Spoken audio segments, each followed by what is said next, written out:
hissed within Wyatt. The Reeds knew to keep their distance from Callie. He'd made sure of it. What the fuck was Melvin doing harassing her again? "What do you mean, they won't bother me?" Callie asked as she followed him inside the house. Wyatt clenched his teeth. That comment should have never passed his lips, but the deed was already done. If he didn't give her some type of answer, she'd pester him for eternity, though she didn't need to know the entire truth. "They know you don't want anything to do with them. They won't waste their time trying to recruit you," he said. She paused. "Yeah, you're right." He grabbed a bottle of water from the fridge and turned to her. It physically hurt to look at her. She was so goddamn beautiful. Her sun-kissed skin had a gold tint to it, making her long-lashed, light blue eyes stand out in her oval face. Full bring-a-man-to-his-knees lips were slightly parted as she stared at him. A tilt of her head brought her long chestnut hair falling over one shoulder in thick strands.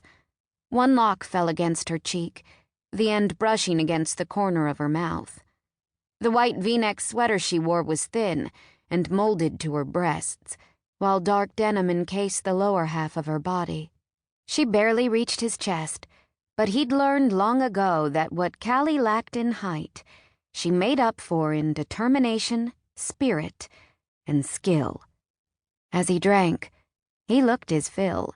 He allowed himself this small violation to the rules he'd put in place for himself concerning her. With the water finished, he tossed the empty bottle into the trash. She walked past him to the dining room where a computer was set up. For a week, they'd kept their distance from each other, rarely speaking. He told himself that this was a mission like any other. Except it wasn't, because she was there. Willful, impetuous, fierce Callie. He moved so he could see into the dining room as she began working. Life had been stacked against her since before her birth, but she looked any obstacles in the face and told them to kiss her ass.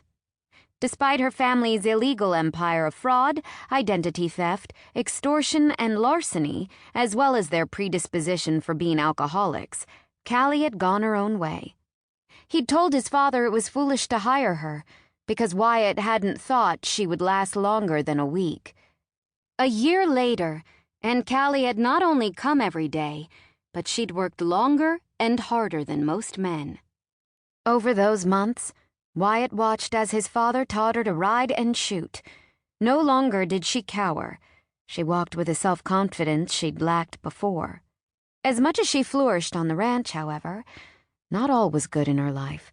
Wyatt recalled the conversations at dinner where his youngest brother, Cullen, told him how Callie was being bullied at school by members of her large family. She never spoke of it, never complained, not once, even when Orrin asked her how things were.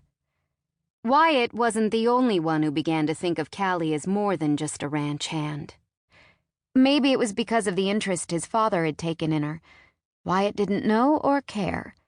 Somehow Callie had come to be important to all of them. His brothers watched over her at school, and Wyatt kept guard at the ranch. Not that the Reeds would dare venture into Loughman land. All seemed to be going well, until one day, Callie didn't show.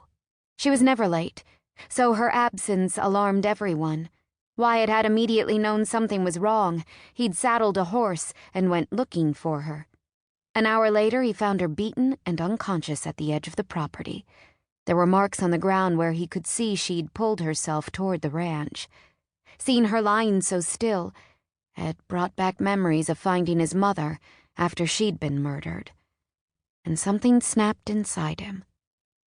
Wyatt brought Callie back to the ranch. While his father, uncle, and brothers doctored her, he went to the Reeds. There he unleashed his fury on those responsible for her thrashing. By the time he left, he had a busted knuckle and a bloodied lip, but he felt immensely better seeing all of the men either knocked out or rolling around on the ground, moaning in pain. And with the beating, he'd let every Reed know to leave Callie alone, or he'd return. She didn't know he'd been the one to find her that day in the woods. Callie didn't like feeling defeated.